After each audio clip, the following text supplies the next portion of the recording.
Par une journée grise de 1861, dans les rues pavées de Baltimore, une silhouette élégante fendait la pluie.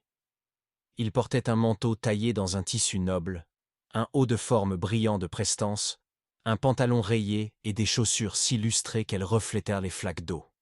Cet homme, que l'on aurait cru banquier ou diplomate, était un esclave. On l'appelait Élie. Elijah n'était pas comme les autres aux yeux du monde blanc. Son allure raffinée troublait les repères, remettait en question les images toutes faites que l'on avait des hommes enchaînés par le joug de l'esclavage. Pourtant, malgré le tissu luxueux de ses habits, Elijah restait propriété. Il appartenait à une famille influente de Baltimore, chargée de veiller aux apparences, y compris celles de leurs serviteurs.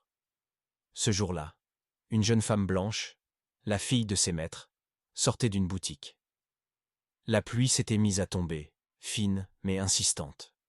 Sans hésiter, Elijah ouvrit un grand parapluie noir et le tendit au-dessus de sa tête. Elle ne le remercia pas.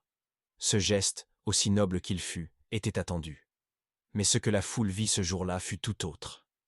Ils virent un homme noir, digne, élégant, veillant sur une femme blanche, dans un geste protecteur qui débordait de grâce et de pouvoir silencieux. Les passants, blancs comme noirs, tournèrent la tête, intrigués. Certains sourirent ironiquement, d'autres froncèrent les sourcils. L'image frappait les esprits.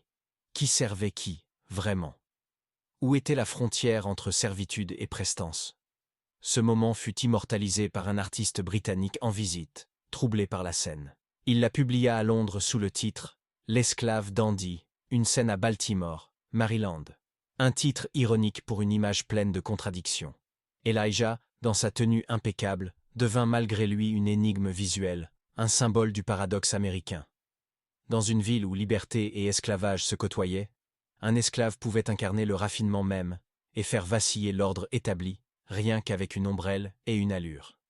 Car parfois, il suffit d'un parapluie, d'un regard droit et d'un haut de forme bien ajusté pour que naisse une révolution silencieuse.